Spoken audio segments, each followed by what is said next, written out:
All right, so let's start this broadcast with the latest that is coming in, where Vladimir Putin reportedly has praised the American president-elect Donald Trump. The Russian president is calling the incoming president as an experienced and an intelligent politician, but has said that he did not believe that Trump was safe after his assassination attempt on his life. Now, speaking to reporters in Kazakhstan after a summit, Putin said that he's shocked by the way the U.S. election campaign had unfolded. The statement comes as tensions between the West and Moscow escalate ahead of the Republican taking office. You know, I think that you as well were most struck not by the fact that absolutely uncivilized means of struggle were used against Trump, including attempted murder, and more than once. By the way, in my opinion, he is not safe now either. Unfortunately, there have been all sorts of different incidents in the history of the United States. But I think that he is an intelligent person, and I hope, cautious now, he understands all this. Now, Trump was wounded in an assassination attempt in Pennsylvania in July. The former president was in fact holding a rally when he was shot in his right ear. 2 people, including the suspect, were killed and 2 were critically injured. In a separate incident in September, a man was charged with attempted assassination after allegedly positioning himself with a rifle at one of Trump's Florida golf courses. Now, earlier this month, Putin has congratulated Donald Trump on his electoral victory, calling him a very courageous man. The Russian president said that Trump was quote-unquote hounded from all sides during his first term in the White House. Putin also said that Trump's claim that he can help end the war in Ukraine deserves attention at the very least. Trump and Putin both have spoken some nice words about each other. Trump had called Putin as a man highly respected within his own country and beyond. The Kremlin was widely accused of interfering in the 2016 presidential elections to boost Donald Trump's campaign against Hillary Clinton. These claims, however, have been rubbished by Moscow.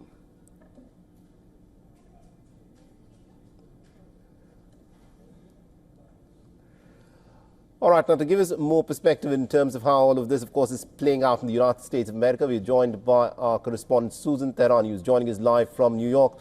Susan, this is some interesting bonhomie that we are witnessing in terms of the words that are being said, where the Russian President Vladimir Putin has praised the incoming president-elect Donald Trump. How is this being received at this moment within the American political circles? Yeah, I mean, Democrats are going to continue using this as a sort of Donald Trump being soft on Russia, which really wasn't the case after 2016. The United States imposed more sanctions and stopped the Nord Stream pipeline from even operating on the part of Russia and Germany. But nonetheless, you know, those rhetorics are going to continue on the one hand. But on the other hand, you know, those claims about Russia's interference with Donald Trump during the 2016 election, it showed that it was fabrication after Robert Mueller, the special counsel, investigated it for years and saw no connection between the two. For the most part, the American public really don't want America's massive involvement in Ukraine. So these comments will be welcome. I do want to say that when Russian Foreign Minister Sergei Lavrov was here at the United Nations, he also mentioned that although relations between the United States and Russia during the Trump administration, previous one, was at an all-time low, and there were a lot of sanctions, there were a lot of talks and rhetoric about, you know, how to retaliate against one another. The most important thing was that the channels of communication between the White House and the Kremlin were open. And I think that's going to be a welcome gesture on the part either of President-elect Trump or Putin, where the two sides, you know, can de-escalate when they need to, when the channels of communications are open. Right now with the Biden administration, it's completely closed, and hence, you know, this tension and escalation that we're seeing.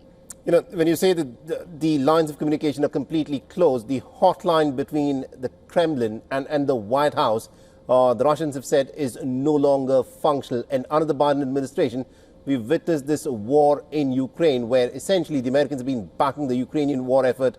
Once Donald Trump comes in, is there an expectation that the United States, by virtue of, you know, what Donald Trump has been saying, that he can get a deal done in a day and stop the war in Ukraine, is there an expectation that the situation in Ukraine can improve, the war can come to an end, and with that, the Russia-US equation could also improve once Trump is in office?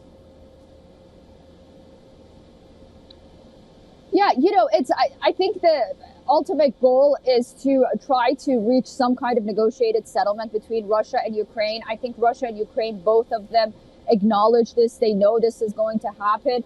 Something that isn't being widely reported here in the West is the fact that Russia is really gaining a lot in its war against Ukraine. And despite the fact that the United States is pouring these weapons and this money into Ukraine, the Ukrainians haven't been able to advance the way that the United States wants or, Ukraine had anticipated.